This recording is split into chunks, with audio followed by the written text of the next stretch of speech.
الحمد لله رب العالمين حمدا كثيرا طيبا مباركا فيه كما يحب ربنا ويرضى. الصلاة والسلام على نبينا محمد وعلى آله وصحبه أجمعين. أما بعد. Para ummahat, para akhwatillah rahimani wa rahimakumullah. Alhamdulillah, nampaknya para umat sekalian ceria sekali pagi ini, insyaallah ya. Semoga Allah berikan taufik dan keberkahan pada jenengan sekalian, amin rabbal alamin. Dan kita wajib bersyukur kepada Allah Subhanahu wa taala. Allah berikan nikmat kepada kita setelah nikmat-nikmat yang lain yang sangat banyak. Allah berikan kepada kita nikmat berupa dimudahkan langkah kaki kita untuk mau datang ke majelis ilmu. Jenengan mau datang ke pengajian, ke majelis ta'lim, ini sebuah nikmat yang besar yang tidak Allah berikan kepada banyak orang. Dari sekian orang yang jenengan kenal, berapa banyak yang mau ngaji? Banyak atau sedikit? Sedikit, pasti sedikit. Orang yang mau melangkahkan kaki ke pengajian sedikit, orang yang mau belajar ilmu agama sedikit. Maka ketika Allah mudahkan kita untuk mau datang ke pengajian, kita harus sadar ini nikmat yang sangat besar, nikmat yang langka, nikmat yang istimewa yang Allah berikan kepada kita. Makanya nikmat itu tidak selalu berupa harta benda, Bu. Nikmat itu nggak selalu berupa uang, kekayaan, tapi bahkan yang jauh lebih berharga daripada itu adalah nikmat hidayah. Nikmat hidayah, yang mana nikmat hidayah ini adalah nikmat dunia dan akhirat. Kalau harta akan kita tinggalkan, uang akan habis, tapi nikmat hidayah ini long lasting sampai akhirat nanti. Nah, maka adanya kita di majelis ini, adanya kita di sini di pagi hari ini harus benar-benar kita syukuri. Kita banyak-banyak memuji nama Allah Subhanahu wa taala, kita bersyukur kepada Allah Subhanahu wa taala. Shalawat serta salam semoga senantiasa terlimpahkan kepada As-Shadiqul Masduq, kepada Sayyidul Mursalin, kepada afdalul khalqi, Nabi kita Nabi Muhammad sallallahu alaihi wasallam, beserta keluarga beliau, para sahabat beliau, dan orang-orang yang setia mengikuti tuntunan atau mengikuti sunnah beliau sampai yaumul qiyamah kelak. Dan semoga saya dan jenengan sekalian termasuk di dalamnya, amin ya rabbal alamin. Ya, para ummahat, para akhwat fillah rahimani wa rahimakumullah. Pada kesempatan pagi hari ini kita akan bicara tentang beberapa salah kaprah, beberapa kekeliruan seputar puasa Ramadan.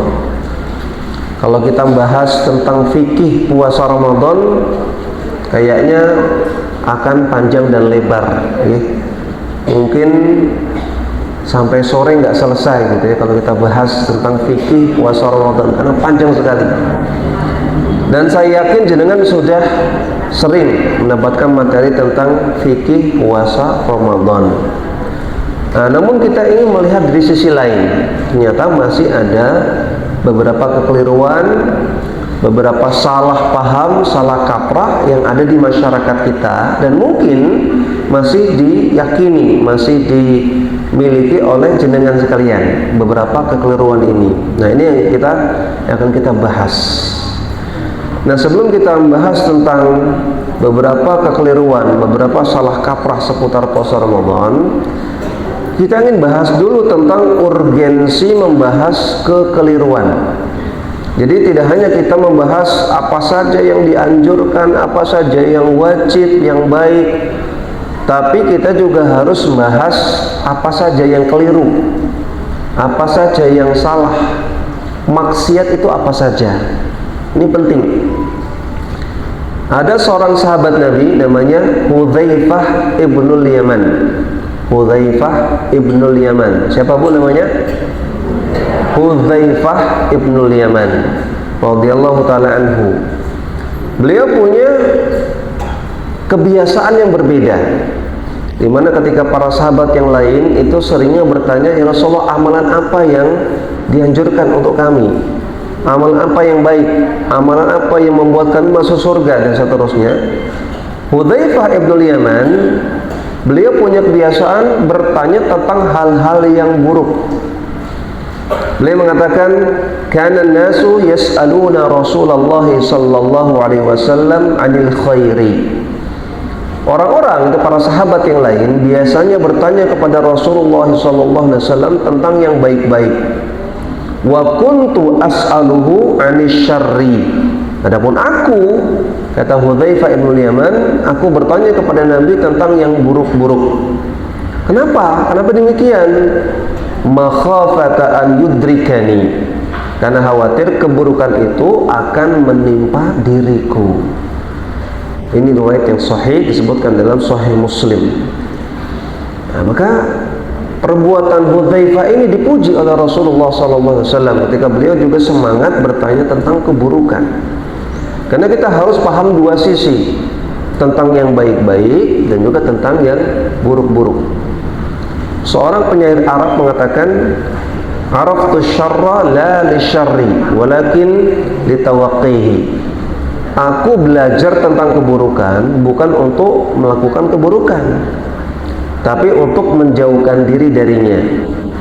Wa man lam ya'rif syarra minal khairi yaqa'u fihi. Orang-orang yang tidak paham tentang keburukan biasanya akan mudah terjatuh ke dalamnya. Ini kata penyair Arab. Contohnya, kalau ada lubang di jalanmu, maka kalau kita tahu lubang itu, kita bisa menghindar. Kita bisa belok, menghindar dari lubang tersebut. Tapi orang yang tidak tahu ada lubang, maka kemungkinan besar dia akan jatuh pada lubang tersebut. Ini analogi, ya. Makanya kita tidak hanya belajar yang baik-baik saja, kita harus tahu juga yang buruk-buruk seperti apa, supaya kita bisa menghindarkan diri darinya. Kita tidak hanya belajar tentang kewajiban, tapi juga kita belajar tentang apa saja yang diharamkan. Kita tidak hanya belajar tentang apa saja yang dianjurkan, tapi kita juga belajar tentang apa saja yang dimakruhkan. Maka harus belajar dua sisi. Nah, namun bukan berarti kalau ada orang yang jatuh pada kesalahan itu langsung kita benci. Kita belajar tentang hal yang buruk-buruk, tentang yang salah-salah, yang keliru-keliru, yang dosa-dosa.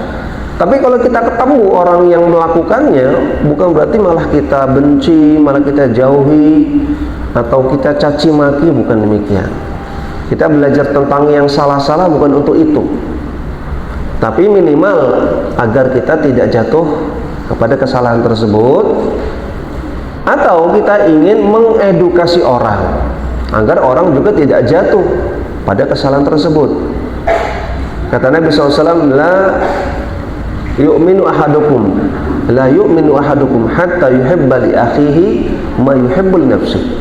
Tidak beriman kalian sampai kalian menyukai untuk terjadi pada saudaranya atau saudarinya apa-apa yang dia sukai untuk terjadi pada dirinya sendiri. Kalau kita nggak ingin jatuh ke lubang, maka harusnya kita juga nggak ingin saudara kita jatuh ke lubang. Kalau kita nggak ingin jatuh pada kesalahan, maka kita pun ingin saudara kita tidak jatuh pada kesalahan. Nah, maka kita belajar tentang keburukan. Pertama, untuk diri kita sendiri supaya kita nggak jatuh. Yang kedua, untuk mengedukasi, bukan untuk memvonis-vonis orang, bukan untuk nyalah-nyalahkan orang, bukan untuk mencaci maki orang, bukan. Lihat dalam sebuah hadis hadis dari Abu Bishr Ja'far bin Abi Ayyas. Aku mendengar Abbad bin Surahbil, ia mengatakan, suatu kala kami mengalami masa paceklik. Masa paceklik itu kemarau, ya, hujan nggak turun-turun. Maka aku pun datang ke kota Madinah. Ketika itu aku sampai di salah satu kebun yang ada di Madinah.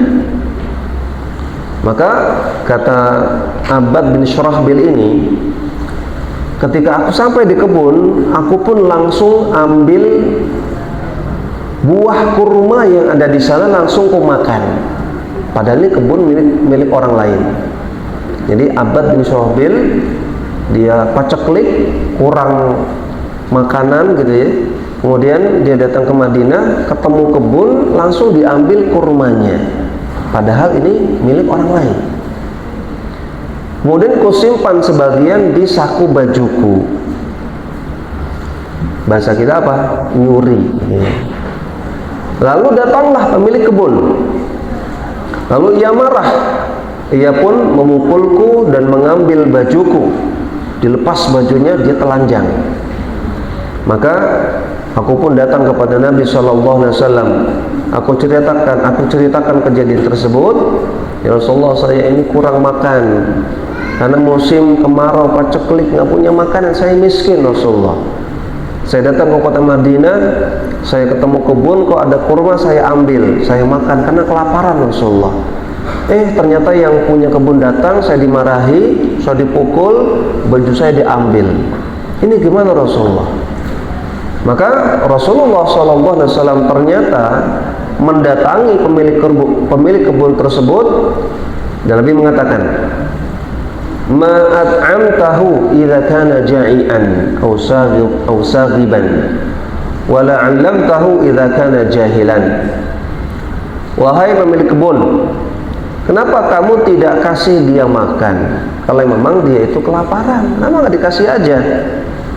Kenapa tidak kamu kasih edukasi? Kenapa tidak kamu ajari dia tentang nggak boleh nyuri kalau memang dia jahil? Jadi Nabi SAW memarahi pemilik kebun tadi. Kenapa kamu kok sampai mukul orang ini, sampai menelanjangi orang ini? Kalau dia jahil, kalau dia nggak paham, ajari, bukan malah dipukul, bukan malah dimarahi. Kalau dia nggak paham tentang larangan mencuri, yang mau ajari. Nah, maka ini hadis sahih riwayat Abu Dawud, An-Nasa'i dan yang lainnya. Dari sini kita bisa ambil pelajaran bahwasanya kalau kita menemukan orang yang salah, orang yang jatuh pada kekeliruan, maka tugas kita adalah mengedukasi, mengajari dia, bukan mengece gitu aja, kok nggak paham, dasar nggak pernah ngaji, gitu aja kok nggak tahu, itu dosa, itu kamu dasar ahli maksiat. Jangan. Bukan memvonis, bukan ngece, ya, bukan marahi, bukan menghukum, tapi tugas kita adalah mengajari, mengedukasi.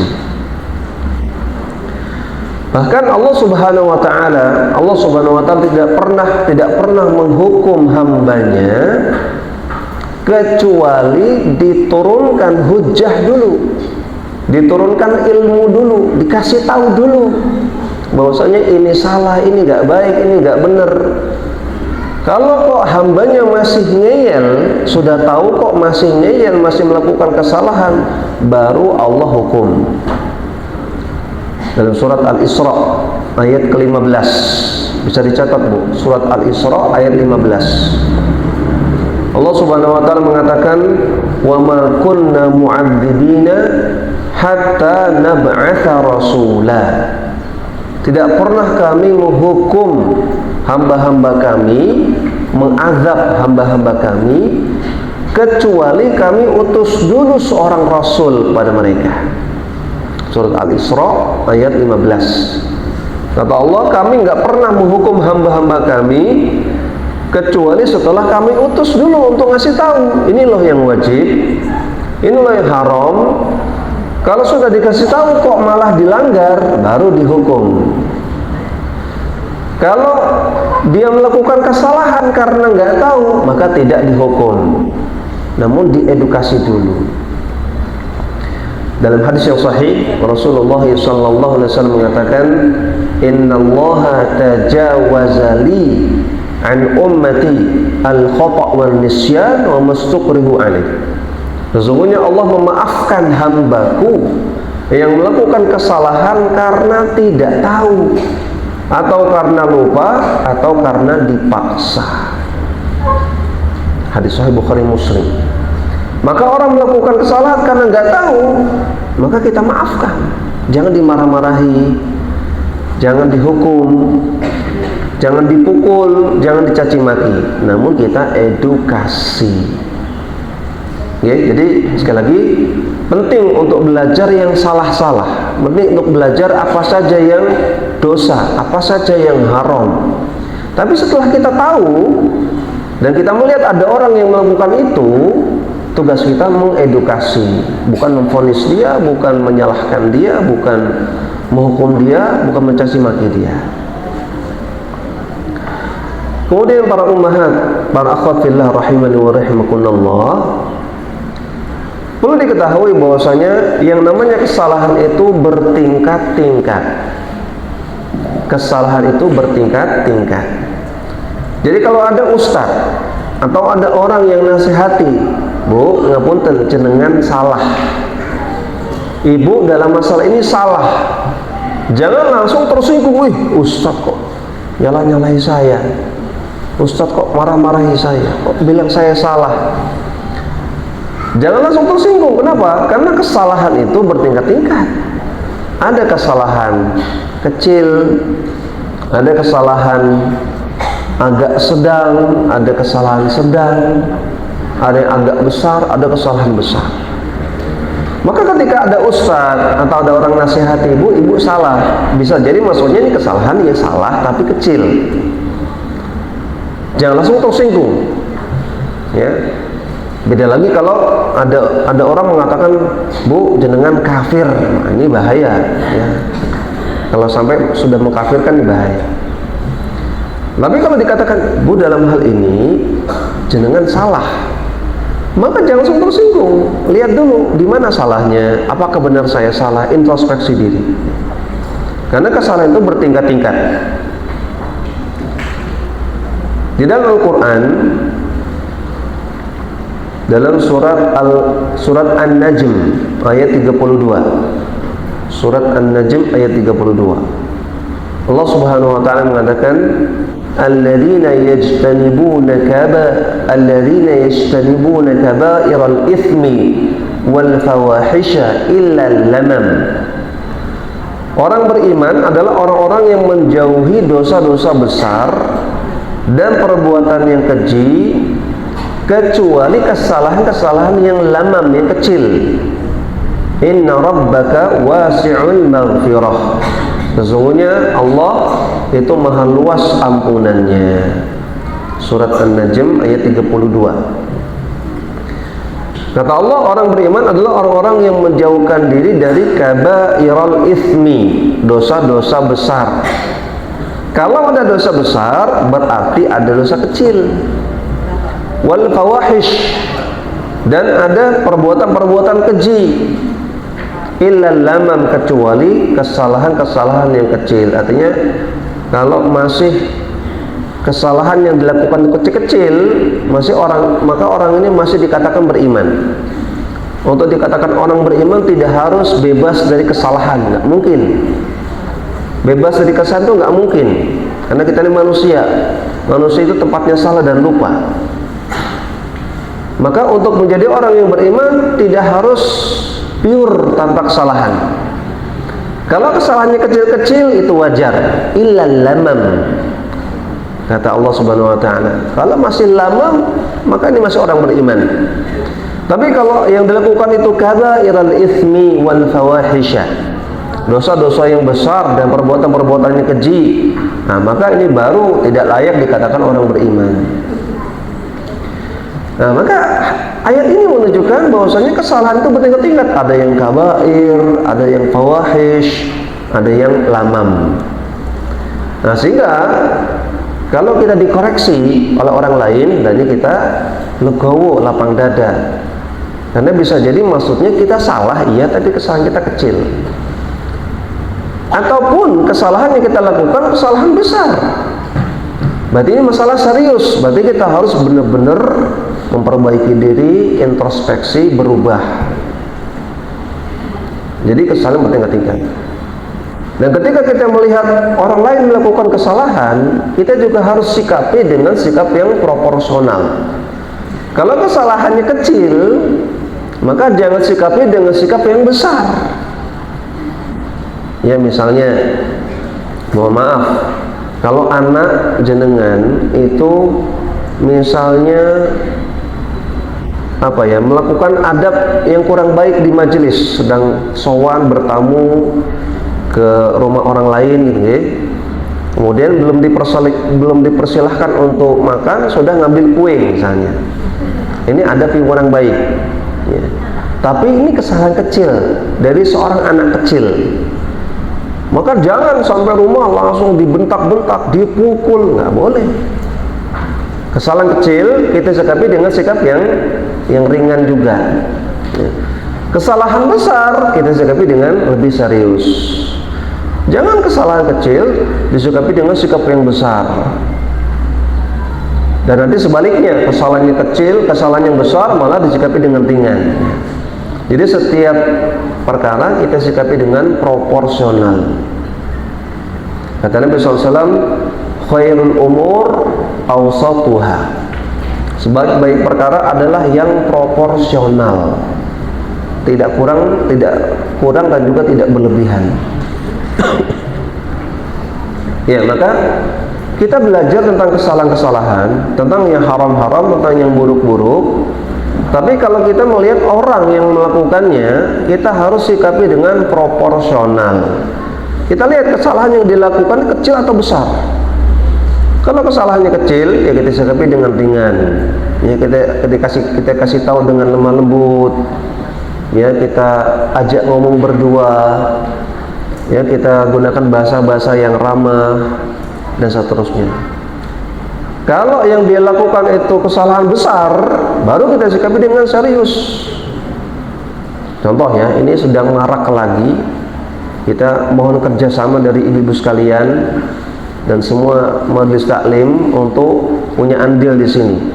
Di Yogyakarta ini sedang menggeliat lagi peredaran miras yang sempat tengkurap, dia sempat ditutup di mana-mana, sekarang sudah mulai buka lagi ya.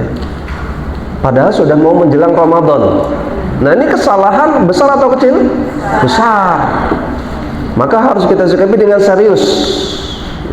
Kalau jenengan ketemu sama tukang ngombe di dekat rumah jenengan, boleh dibentak-bentak, boleh ya, diperingatkan dengan keras. Nah, ini contoh kesalahan besar yang harus kita sikapi dengan besar juga. Nah, ini tentang belajar seputar keburukan ya. Jadi kita belajar tentang keburukan supaya kita terhindar dari keburukan tersebut. Namun kalau kita melihat orang yang melakukannya, kita semangat mengedukasi, bukan mencaci. Dan kita harus pahami bahwasanya keburukan itu, kesalahan itu bertingkat-tingkat. Ya. Kemudian sekarang baru kita masuk ke beberapa salah kaprah, beberapa kekeliruan seputar puasa Ramadan. Yang pertama, salah kaprah yang pertama yang tersebar di sebagian ummahat, di sebagian ibu-ibu, bahwasanya kalau pas bulan Ramadan kemudian datang haid, maka tidak perlu puasa dan tidak perlu mengqadha. Nah, ini sebuah kesalahan ya. Jadi kalau pas bulan Ramadan datang haid, puasa enggak? Enggak, karena enggak boleh. Tidak wajib dan bahkan tidak boleh puasa. Wanita haid enggak boleh puasa, dan kalau puasa tidak sah puasanya. Tapi harusnya diqadha di luar bulan puasa, diganti puasanya, diganti di luar bulan puasa. Nah, ada sebagian ibu-ibu yang meyakini bahwasanya kalau pas bulan puasa kok datang haid, datang bulan, maka itu bonus, nggak perlu diganti lagi di luar bulan puasa. Dan saya pernah ketemu dengan ibu-ibu seperti itu ya. Saya pernah ketemu dengan ibu seperti itu. Jadi ini keyakinan yang tidak benar ya. Yang benar wajib diqadha. Perhatikan hadisnya, hadis dari Aisyah radhiyallahu taala anha. Aisyah pernah ditanya oleh seorang wanita, "Ma balul haidhi taqdis shauma wa la taqdis salata?" Wahai Aisyah, kenapa kok wanita haid itu harus mengqadha puasa namun tidak perlu mengqadha salat? Kalau puasa kok diqadha, kalau wanita haid kemudian tidak sholat, kok sholatnya nggak diqadha, kok beda? Maka Aisyah bertanya lagi, aharuriyatun anti, apakah kamu adalah wanita haruri? Wanita haruri itu wanita khawarij yang punya sikap ekstrim berlebihan, yang mereka punya pemahaman bahwasanya kalau wanita haid kemudian tidak sholat, sholatnya harus diganti, diqadha. Maka Aisyah tanya, apakah kamu wanita haruri? Qultu lastu biharuriyatin walakinni as'al. Bukan, saya bukan wanita haruri wahai Aisyah, saya cuma tanya. Maka Aisyah menjawab, kana yusibuna dzalika. Dahulu di zaman Nabi masih hidup, kami pun haid, kami para wanita pun haid. Fanu'maru biqada'is shaum wa la nu'maru biqada'is shalah. Namun Nabi perintahkan kami untuk mengqadha puasa dan kami tidak diperintahkan untuk mengqadha salat. Ini hadis sahih riwayat Bukhari Muslim. Jadi jawaban Aisyah ya memang dari sananya seperti itu. Kalau puasa diqadha, kalau salat tidak diqadha. Ya, itu aturan dari Allah Subhanahu wa taala. Nah, maka hadis ini menunjukkan bahwasanya wanita kalau tidak puasa karena haid, kalau tidak puasa Ramadan karena haid, wajib diqadha. Wajib diqadha. Dan ini adalah perkara yang disepakati ulama, tidak ada khilafiyah di dalamnya. Semua mazhab meyakini demikian, bahwasanya kalau ibu-ibu di bulan Ramadan tidak puasa karena haid, maka harus diganti di luar bulan Ramadan. Al-Imam An-Nawawi rahimahullah mengatakan, para ulama kaum muslimin sepakat bahwa wanita haid dan nifas tidak wajib untuk sholat dan puasa ketika masa haidnya. Dan mereka sepakat bahwasanya wanita haid tidak wajib mengqadha sholat, dan mereka juga sepakat bahwasanya wanita haid wajib mengqadha puasanya, wajib mengganti puasanya. Nah, jadi wanita yang tidak puasa karena haid wajib mengganti. Dan kita sekalian ingatkan ibu-ibu, ini masih bulan Sya'ban, ya, yang masih punya hutang puasa karena haid, moga segera dilunasi. Kemudian salah kaprah yang kedua, sebagian ummahat, sebagian ibu-ibu meyakini kalau tidak puasa karena haid, kalau tidak puasa karena haid, atau tidak puasa karena faktor yang lain, karena sebab yang lain, maka tidak perlu mengqadha, cukup bayar fidyah. Bisa dibayar pakai fidyah, nggak perlu ganti puasa, dibayar pakai fidyah. Tidak puasa karena haid misalnya, kemudian hutang puasanya ini diganti dengan fidyah. Ini keliru. Ini keliru. Tidak ada mengganti puasa yang terhutang karena haid dengan fidyah, itu nggak ada.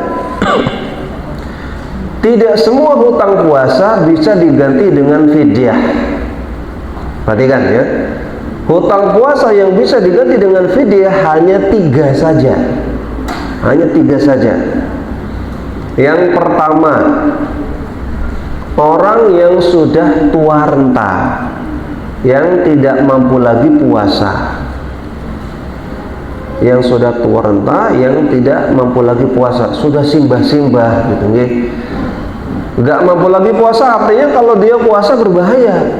Nanti bisa menimbulkan penyakit, atau dia bisa pingsan atau yang lainnya, karena kondisi fisiknya sudah tidak lagi memungkinkan untuk puasa. Maka orang seperti ini dia boleh mengganti puasanya dengan fidyah. Ini sepakat ulama. Ini satu ya, orang yang sudah tua renta. Yang kedua, orang yang sakit, yang penyakitnya berat, yang kemungkinan sembuhnya kecil. Orang yang sakit, yang penyakitnya berat, yang kemungkinan sembuhnya kecil. Adapun orang yang sakit tidak semua bisa bayar fidyah. Kata Allah Subhanahu wa taala, "Wa man kana minkum maridan aw 'ala safarin fa'iddatun min ayyamin ukhra." Kalau kalian sakit ketika sedang bulan Ramadan atau sedang safar, maka boleh nggak puasa. Tapi fa'iddatun min ayyamin ukhra, ganti di hari yang lain. Ini orang sakit. Orang sakit yang sakitnya biasa, sakit ringan dan sakit yang masih bisa sembuh, maka dia boleh nggak puasa, tapi dia harus ganti di hari yang lain di luar bulan puasa. Adapun orang yang sakitnya sakit kronis berat dan kemungkinan sembuhnya kecil, mohon maaf, contohnya seperti misalnya sakit tipes yang sudah kronis, sakit tipes, yang mana kalau dia puasa ini bahaya. Orang yang sakit tipes yang kronis kalau dia puasa bahaya, dan dia sudah divonis kemungkinan sembuhnya kecil, maka ketika itu boleh dia tidak puasa dan diganti dengan fidyah. Atau orang yang dia sakit jantung yang sudah kronis, naudzubillah, atau sakit kanker yang sudah kronis, naudzubillah, yang kemudian sembuhnya kecil, nah, maka ketika itu boleh tidak puasa dan diganti dengan fidyah. Ini yang kedua. Yang ketiga, ibu hamil dan menyusui. Ini pun menurut sebagian ulama, sebagian kecil ulama, tidak disepakati ulama. Empat madhab mengatakan, jadi madhab Syafi'i, Hambali, Hanafi, Maliki mengatakan bahwasanya ibu hamil dan menyusui tetap wajib mengqadha, tetap wajib mengganti puasa. Ini empat madhab, tetap mengganti puasa. Kalau mereka hamil di bulan Ramadan boleh nggak puasa, tapi harus diganti nanti kalau sudah melahirkan. Kalau mereka menyusui di bulan Ramadan boleh nggak puasa, tapi nanti diganti kalau sudah tidak menyusui. Ini pendapat empat madhab, bahwasanya qadha itu ada. Tapi mereka khilaf tentang apakah ada tambahan fidyah atau tidak. Apakah qadha saja atau qadha plus fidyah. Tapi qadha itu ada. Pendapat sebagian kecil ulama, diantaranya Al-Imam Asy-Syaukani, ya, diantaranya pendapat Syekh Al-Albani, mengatakan bahwasanya wanita hamil dan menyusui kalau nggak puasa maka cukup fidyah saja. Yang pendapat sebagian kecil ulama. Nah, jadi tiga orang ini saja yang boleh bayar fidyah. Yang pertama apa? Orang yang sudah tua renta, yang nggak mampu puasa lagi. Yang kedua, orang yang sakit parah, yang kemudian sembuhnya kecil. Yang ketiga, wanita hamil dan menyusui. Wanita haid tidak ada. Wanita haid harus mengqadha, nggak bisa diganti dengan fidyah. Orang yang sakitnya ringan maka harus mengqadha, nggak bisa diganti dengan fidyah. Orang yang safar, ketika di bulan Ramadan dia safar, melakukan perjalanan jauh, maka boleh tidak puasa, tapi harus mengqadha, nggak bisa bayar fidyah.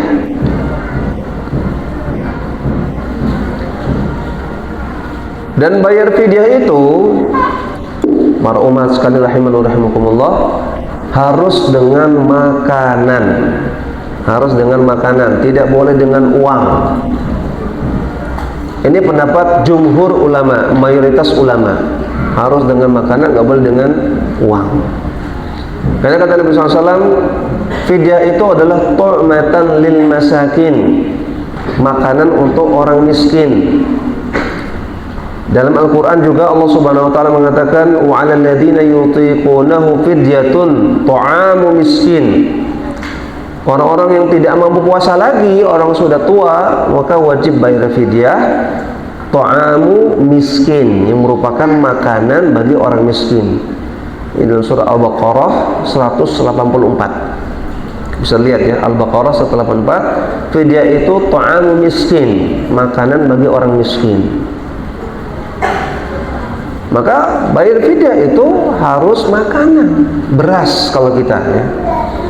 Takarannya adalah setengah dari zakat fitrah. Fidyah itu setengah dari zakat fitrah. Kalau zakat fitrah itu 3 kilo, maka fidyah 1,5 kilo untuk setiap hari yang tinggalkan, untuk 1 hari puasa yang ditinggalkan. Memang ada pendapat ulama yang membolehkan dengan uang, tapi ini pendapat yang lemah, bertentangan dengan Al-Quran, bertentangan dengan hadis. Jangan dilirik pendapat yang seperti ini ya. Apalagi orang-orang yang, mohon maaf, orang sugih ya, mereka nggak puasa, gampang tinggal bayar gitu. Seolah-olah puasa itu nggak ada agung-agungnya gitu ya, nggak ada mulia-mulianya ibadah puasa itu. Saya nggak puasa, gampang tinggal bayar, berapa sih? Kirim noreknya ya, kirim nomor rekeningnya ya. Kayaknya ringan sekali gitu ya. Ibadah puasa diganti dengan uang, ini nggak benar. Jadi kalau nggak puasa dan bisa diganti dengan fidyah, fidyah itu dengan makanan kita berikan kepada orang miskin. Jadi kita juga mendapatkan pelajaran dari bayar fidyah itu. Kita merasakan orang miskin nggak punya makanan, kita serahkan makanannya kepada dia gitu ya. Ini makanan yang bisa saya makan, saya pengen orang lain juga makan, seperti itu. Maka mulai sekarang jangan bayar fidyah dengan uang, kecuali uangnya itu nanti dibelikan beras, boleh, sampai ke tangan orang miskinnya beras, makanan. Kita titip untuk belikan beras pada orang lain atau kepada panitia zakat di masjid, panitia fidyah. Nanti panitia belikan beras, berasnya diberikan kepada orang miskin. Itu boleh. Tapi kalau yang dibayarkan uangnya diberikan kepada orang miskin, nggak boleh. Nggak boleh, harus berupa makanan.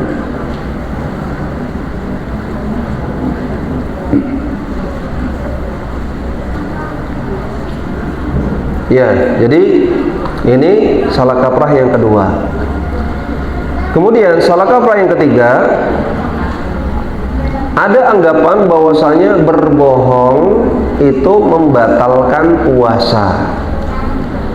Berbohong, ngapusi itu membatalkan puasa. Maka ini salah kaprah. Berbohong itu bukan pembatal puasa. Coba jenengan murojaah lagi, dipelajari lagi tentang bab pembatal puasa.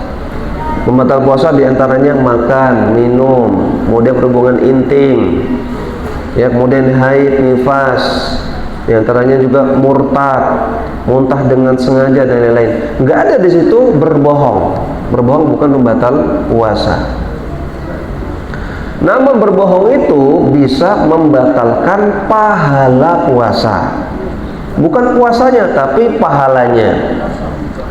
Dan itu bukan hanya berbohong saja, tapi semua bentuk maksiat. Semua bentuk maksiat bisa membatalkan pahala puasa. Dalam hadis dari Abu Hurairah radhiyallahu taala anhu, bahwasanya Nabi sallallahu alaihi wasallam bersabda, "Man lam yada' qaulaz zuri wal 'amala bihi wal jahla." Siapa yang tidak meninggalkan bohong ketika puasa dan tidak meninggalkan kejahilan, maksudnya meninggalkan maksiat, falaysa lillahi hajatun an yada'a ta'amahu wa syarabahu, maka Allah tidak butuh amalan dia meninggalkan makan dan minumnya. Allah nggak butuh puasanya. Ini hadis sahih riwayat Al-Bukhari. Kata Nabi SAW, siapa yang tidak meninggalkan bohong dan maksiat, maka Allah nggak butuh puasanya. Maksudnya apa puasanya? Nggak ada pahalanya, pahalanya 0.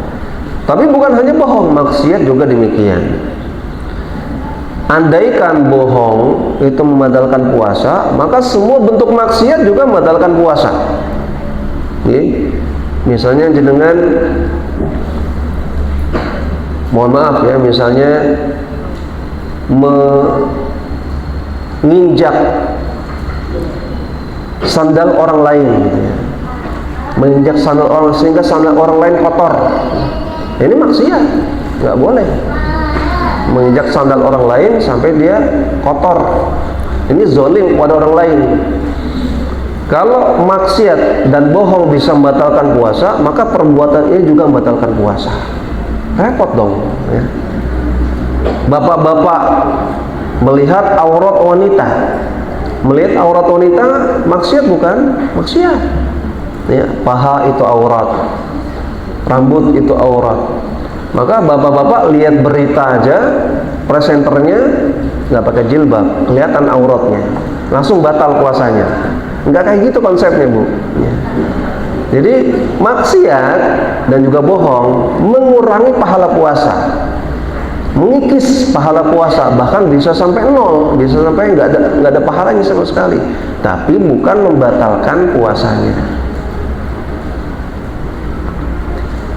Kadang-kadang ada orang bilang ketika temannya berbohong ketika puasa ya, ada temannya ketika puasa ngaku sih bohong, kamu ngaku sih, kamu bohong, udah mendingan kamu makan aja sekarang, nggak usah lanjut puasanya, udah beli es aja sana.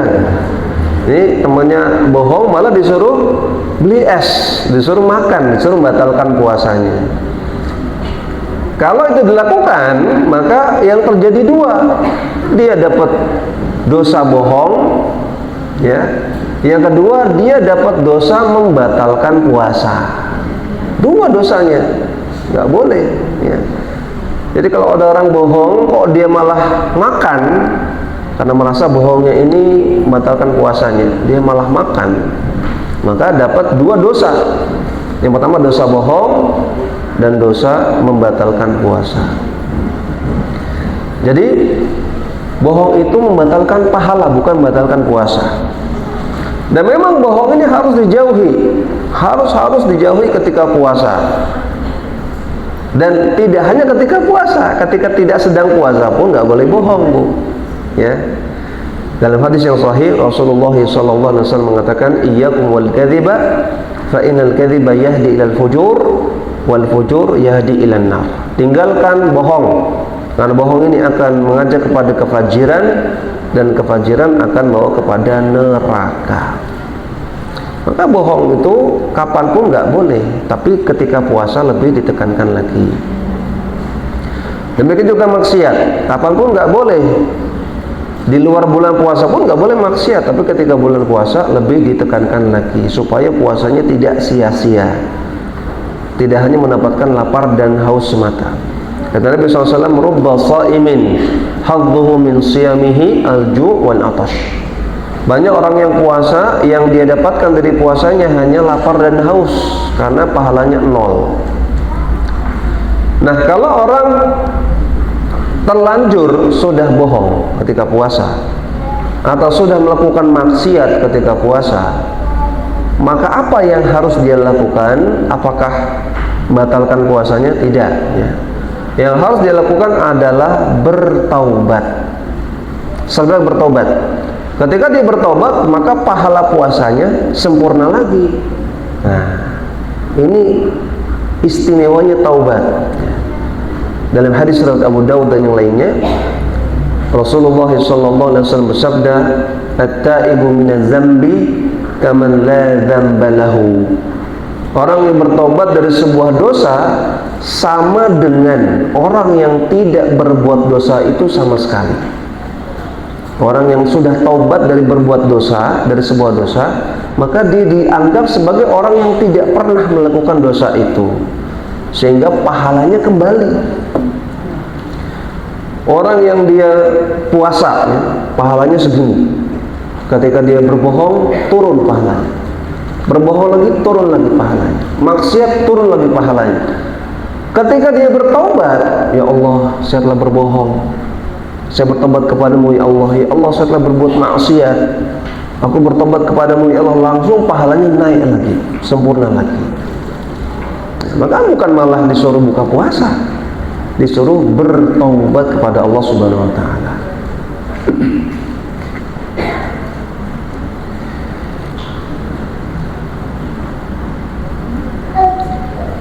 Nah, jadi bohong tidak membatalkan puasa. Dan beda antara masalah dosa, beda antara masalah pahala dosa dengan masalah sah tidak sah. Beda antara masalah pahala dosa dengan masalah sah tidak sah. Kalau bohong itu masalahnya dosa tidak dosa ya. Bohong itu dosa, tapi tidak berpengaruh kepada sah tidak sah. Jadi ada orang yang dia puasanya sah tapi dosa, puasanya sah tapi dosa, nggak dapat pahala. Itu tadi orang yang ketika puasa dia bohong atau berbuat maksiat. Dan ada sebaliknya, ada orang yang dia puasanya tidak sah tapi dapat pahala. Mau tahu kalau seperti itu? Nah, yaitu orang yang dia awalnya puasa, dia sudah sahur, dia sudah niat puasa, kemudian di siang hari datang haid. Maka ketika datang haid, batal nggak puasanya? Batal. Sah tidak? Tidak. Puasa tidak sah karena haid. Tapi pahalanya dapat nggak? Dapat. Nah, dan dia sudah niat, sudah bertekad, andaikan tidak haid dia akan terus puasa. Tapi karena haid maka puasanya berhenti. Walaupun demikian pahalanya tetap sempurna. Pahalanya sempurna. Allah Karim, Allah itu Maha Pemurah memberikan kita pahala ya. Nah, maka ada orang yang dia nggak sah puasanya tapi pahala dapat. Contohnya tadi ya, orang yang ketika sudah awal hari dia puasa tiba-tiba datang haid, atau awal hari dia puasa di tengah hari sakit, dia batalkan puasanya karena sakit, maka orang ini pun puasanya batal, tidak sah, tapi tetap dapat pahala.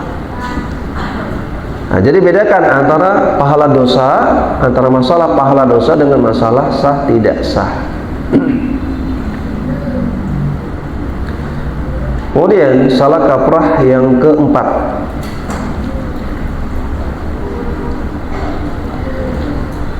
sebagian masyarakat kita itu melakukan makan sahur tengah malam, atau jam 1 malam, atau jam 2 malam. Maka ini kurang tepat. Ini kurang tepat. Walaupun ini kesalahannya kecil ya. Karena yang tepat, yang benar, makan sahur itu mepet-mepet subuh, mendekati subuh. Itu yang sesuai dengan tuntunan Rasulullah SAW. Jadi ada sebagian orang di bulan puasa itu bergadang. Jadi habis isya itu nggak tidur sampai jam 12 malam, kemudian makan sahur. Habis makan sahur tidur baru. Yang terjadi apa? Bablas. Sholat subuhnya bablas ya. Malah nggak sholat subuh karena begadang. Maka ini kesalahannya banyak. Sudah sahurnya tidak sesuai dengan tuntunan Rasul, kemudian sudah gitu bablas sholat subuhnya. Nah, maka ini kurang tepat. Sahur jam 12, jam 1, jam 2, ini kurang tepat. Yang tepat sahur itu mepet-mepet subuh.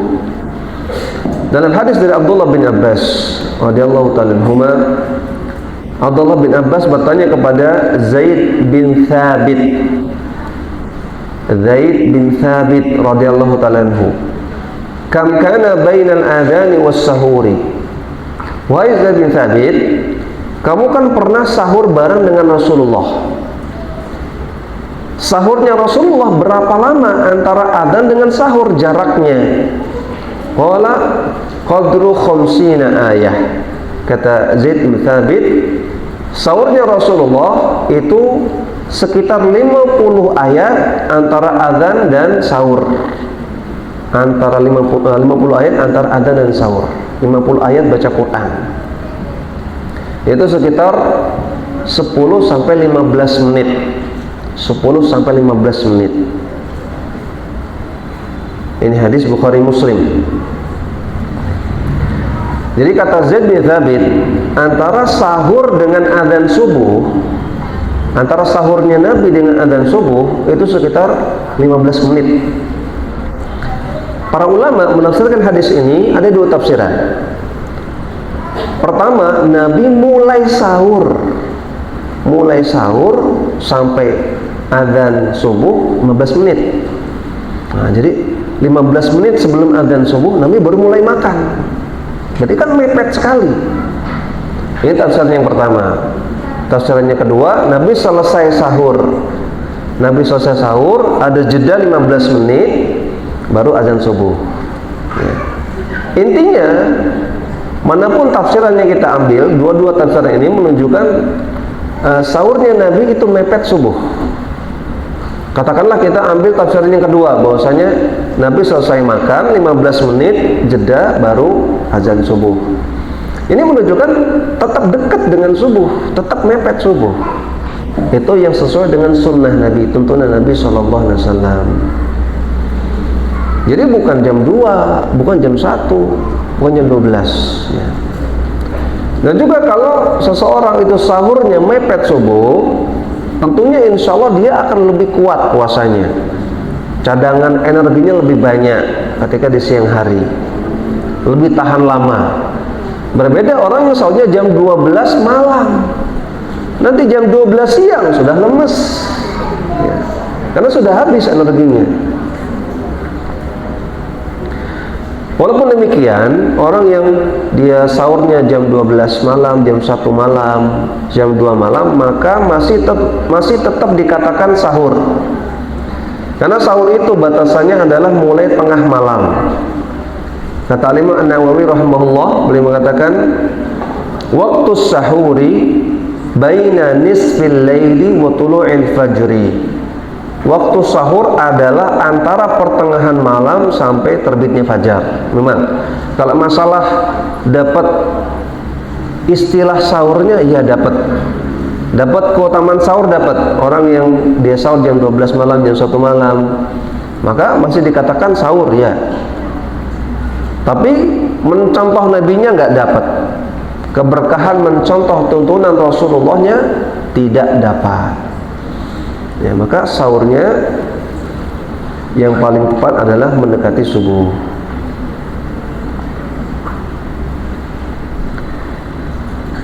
Kemudian kekeliruan yang kelima,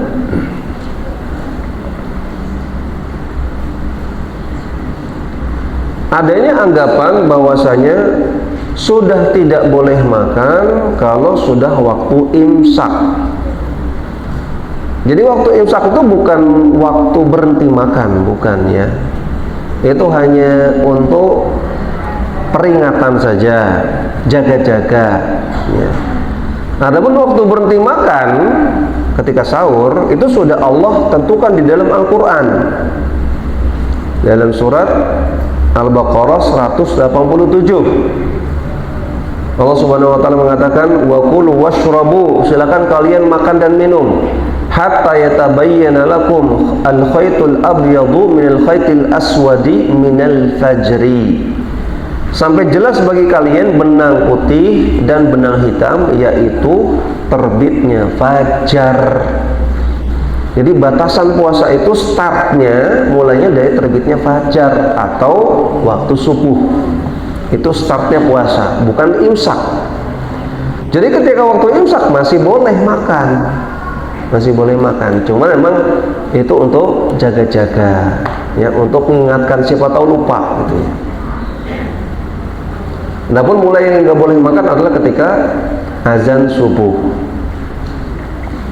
Ustadz, di kampung saya azan subuhnya macam-macam Ustadz ya, ada yang awal, ada yang agak telat, ada yang tengah-tengah.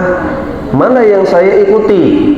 Nah, jadi yang diikuti itu adalah terbitnya fajar. Karena kata Allah tadi, minal fajri, terbitnya fajar.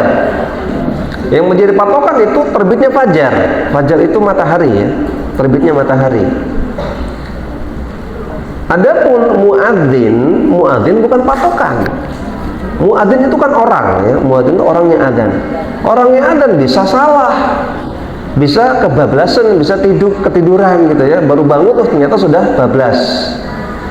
Bisa terlalu cepat, mungkin dia berpatokan pada jam dia atau pada aplikasi, ternyata jamnya atau aplikasinya terlalu cepat ya. Maka kalau muadzin orang itu bisa salah. Sehingga carilah masjid yang kita tahu muadzinnya itu perhatian pada waktu sholat, bukan asal-asalan.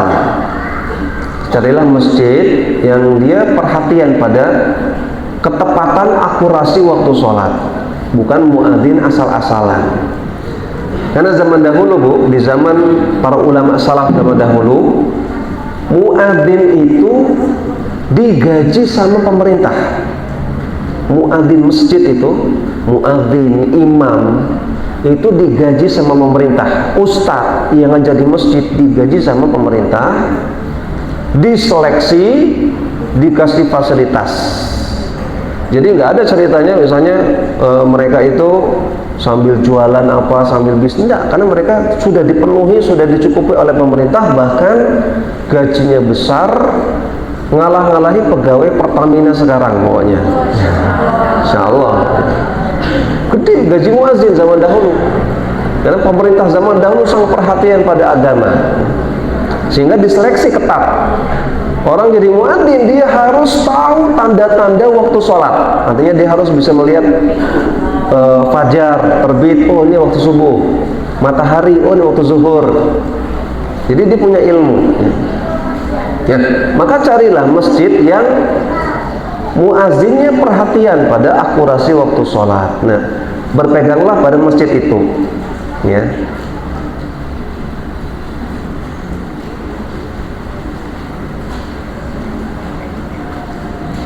Atau kata para ulama, diantaranya ini fatwa dari Syekh Abdul Aziz bin Baz rahimahullah, kalau di tempat kita tidak ada masjid yang kita yakini akurasinya, semuanya itu menagukan semua gitu ya. Karena muazzinnya cuma simbah-simbah yang ada di kampung, ya sudah, adanya itu kok ya.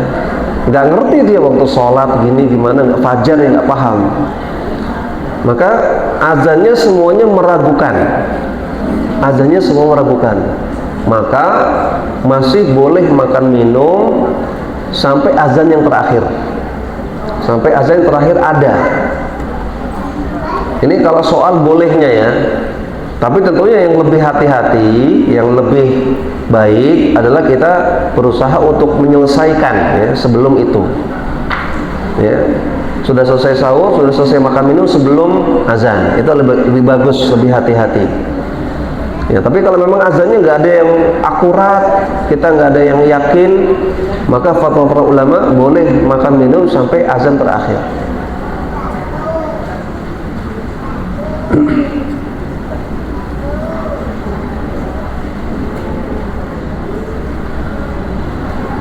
Kemudian salah kaprah yang ke-6,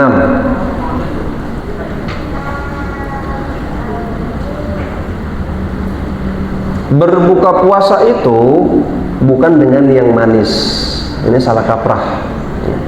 Berbukalah dengan yang manis. Hadis riwayat sirup marjan ya. Enggak ada hadis seperti itu. Nggak ada hadis berbukalah dengan yang manis ya. Coba jenengan yang bisa bahasa Arab, cari lafaz hadis teks Arabnya, berbukalah dengan yang manis itu apa teks Arabnya, cari di Google, nggak ada itu. Ini hadis made in Indonesia ini. Saya tanya sama orang Arab Saudi, nggak ada yang tahu apa itu hadis berbuka dengan yang manis, nggak ada. Hadis gawe-gawe orang Indonesia. Jadi berbuka itu bukan dengan yang manis, berbuka itu dengan kurma, Dalam hadis yang sahih riwayat An-Nasa'i dan yang lainnya, bahwasanya Rasulullah SAW berbuka puasa dengan rutobat, dengan kurma muda, kurma basah. Kalau beliau tidak punya rutobat, maka beliau berbuka puasa dengan tamarat, dengan tamar, kurma kering, kurma tua. Kalau tidak punya kurma kering, tidak punya kurma, maka hasawatin min ma. Nabi berbuka puasa dengan beberapa teguk air putih. Nah, itu kalau Nabi itu dengan kurma. Jadi kurma dulu. Jangan kolak pisang dulu, Bu, ya. Jangan koktel dulu, jangan es buah dulu, kurma dulu. Kalau ingin nyontoh Nabi, kurma dulu. Jadi ketika azan maghrib, Allahu Akbar, maka bismillah, kemudian makan kurma. Setelah itu baru doa buka puasa. Ya, seperti itu. Jadi jangan langsung makan rendang, jangan langsung makan opor ayam, ya. Kurma dulu. Nah, setelah itu sudah makan kurma, baca doa buka puasa, silakan kalau ingin dengan yang manis, ya, kolak, koktel, es buah dan yang lainnya, gorengan.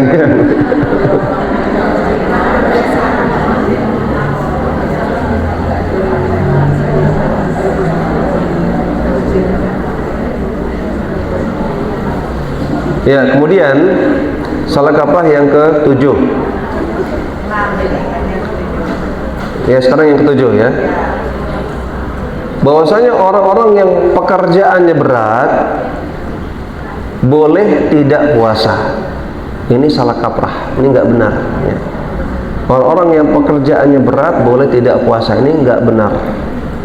Orang yang kerjaannya berat tetap harus puasa. Tetap harus puasa, tapi andaikan nanti di tengah-tengah bekerja dia nggak kuat, baru dia buka puasa, boleh. Bukan dari awal nggak puasa, bukan dari awal sudah niat nggak puasa, itu nggak benar. Puasa ini rukun Islam, salah satu rukun Islam yang 5 loh. Ya, rukun Islam ada 5, Bu. Apa aja, Bu? Pertama, 2 kalimat syahadat. Yang kedua, sholat. Yang ketiga, puasa. Yang keempat, zakat. Yang kelima, haji. Maka ini 5 pilar agama Islam. Enggak semua amal soleh masuk rukun Islam. Sehingga ketika 5 ini masuk rukun Islam, berarti ini sangat urgen sekali.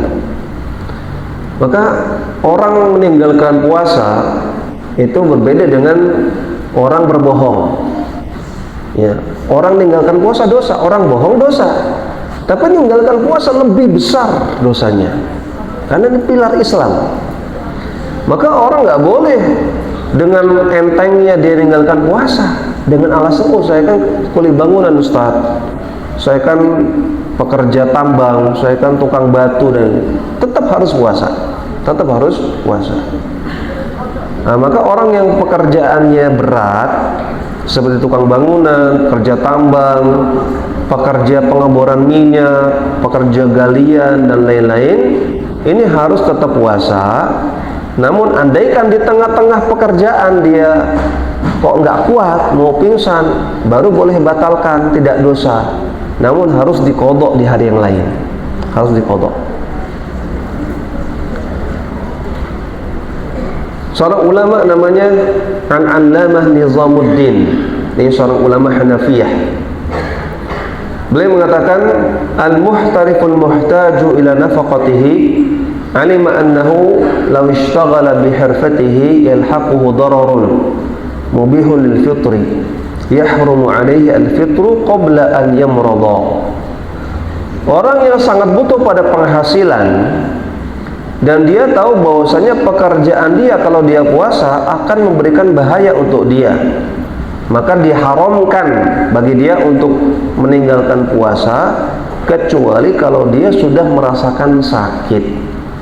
Nah, jadi dia merasakan berat dulu baru dia boleh buka puasa.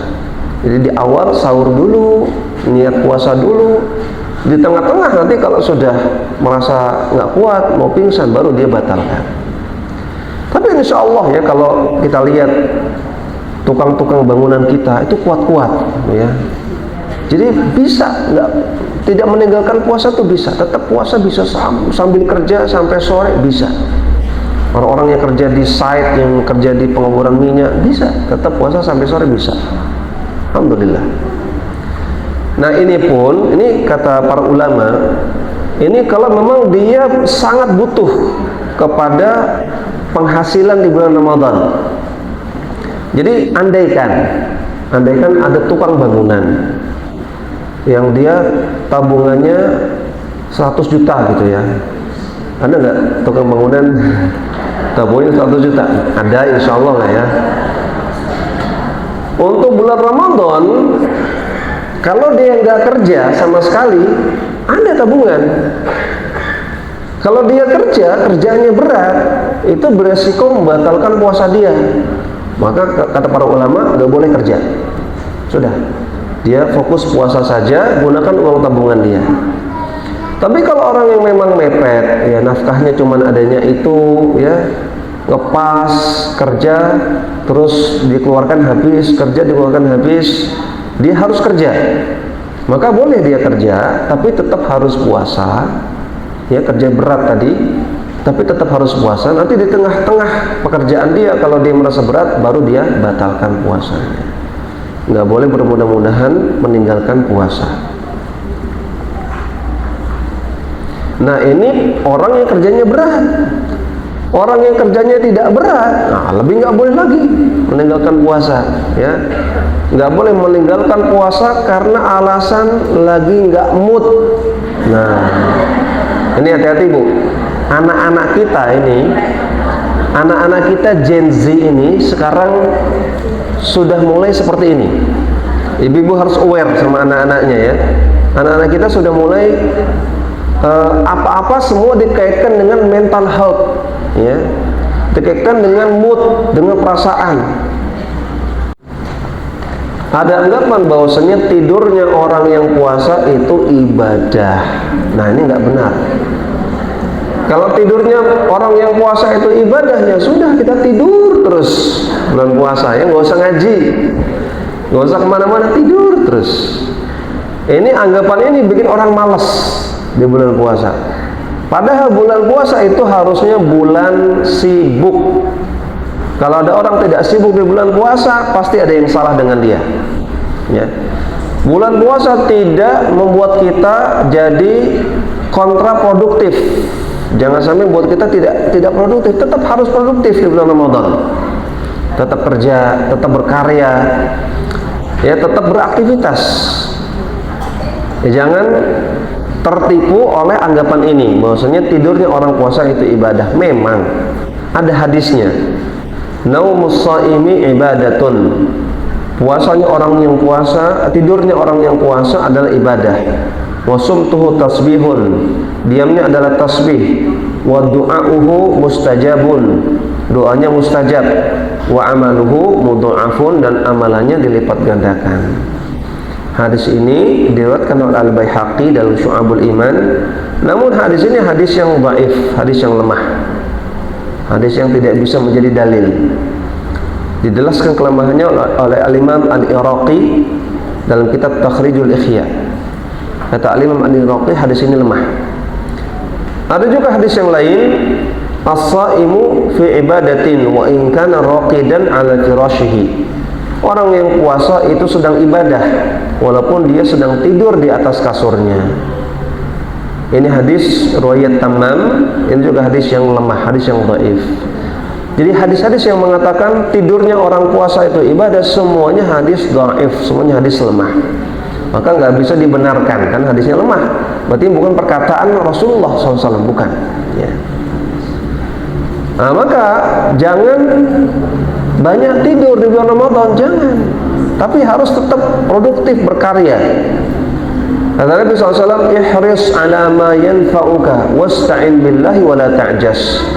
Bersemangatlah dalam perkara yang bermanfaat bagimu. Minta tolong kepada Allah dan jangan lemah, jangan lemah. Maka anak-anak kita, ya, suami-suami jenengan, kalau bulan puasa itu jadi tambah malas, tidur terus, ayo dimotivasi, ya, ayo dioyak-oyak gitu ya, ayo disuruh untuk beraktivitas, untuk berkarya. Ya minimalnya berkarya untuk dunia, ya kerja, ya, atau belajar, atau les, atau kursus, atau apa. atau apalagi berkarya untuk akhirat, yang baca Quran, ya, hatamkan Quran 30 juz, berdoa, berzikir, kemudian kegiatan sosial di bulan Ramadan. Jangan bermalas-malasan.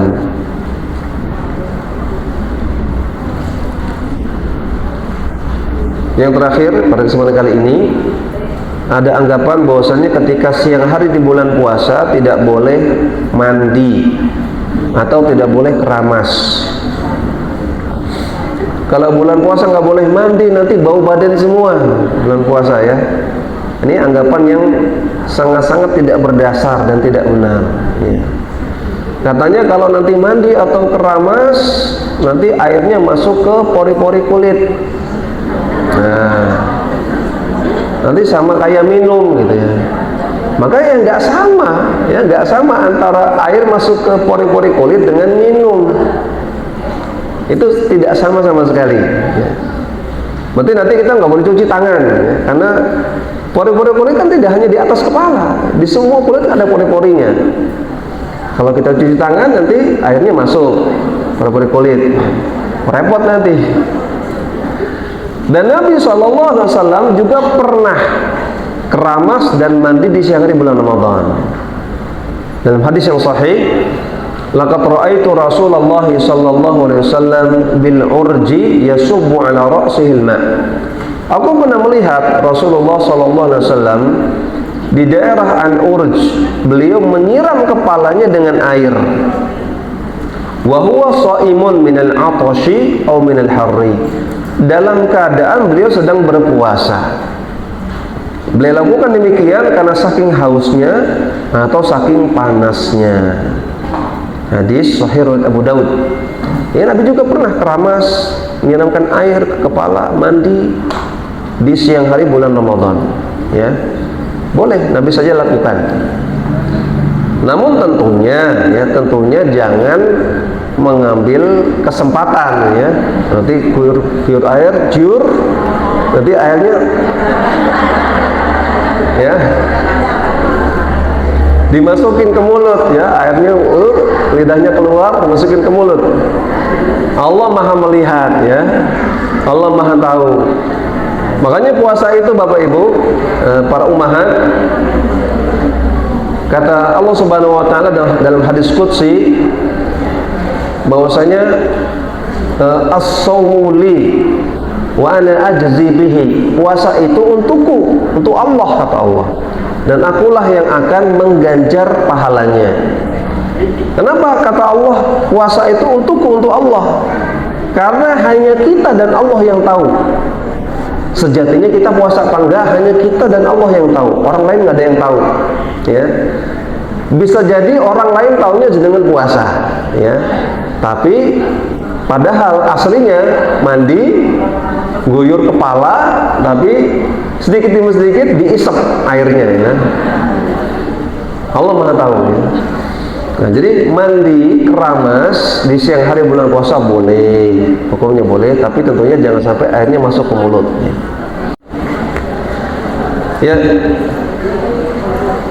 Kita mohon kepada Allah Subhanahu wa taala agar memberikan taufik kepada kita dan hidayah, agar ilmu yang kita pelajari bermanfaat, menghasilkan amalan yang soleh, menghasilkan pahala yang berlipat ganda, memudahkan kita untuk menggapai jannah Allah Subhanahu wa taala.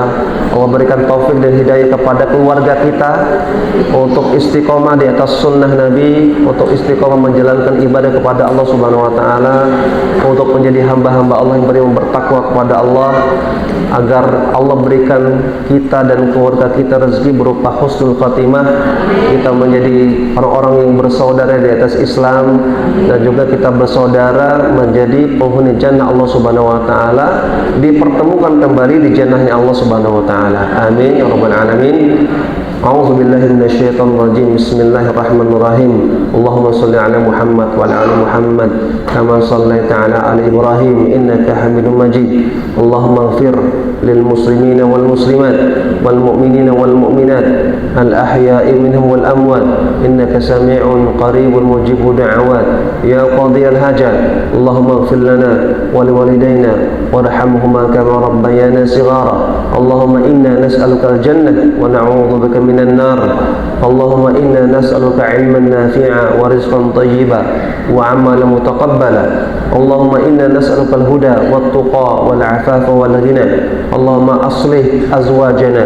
Allahumma aslih أولادنا اللهم أصلح ولاة أمورنا اللهم أصلح قريتنا هذه يوغياكرتا اللهم أصلح بلدتنا هذه إندونيسيا اللهم انصر إخواننا المستضعفين في فلسطين اللهم انصر إخواننا المستضعفين في فلسطين اللهم انصر إخواننا المستضعفين في فلسطين اللهم انصرهم يا قوة متين ربنا آتنا في الدنيا حسنة وفي الآخرة حسنة وقنا عذاب النار وصلى الله على نبينا محمد والحمد لله رب العالمين.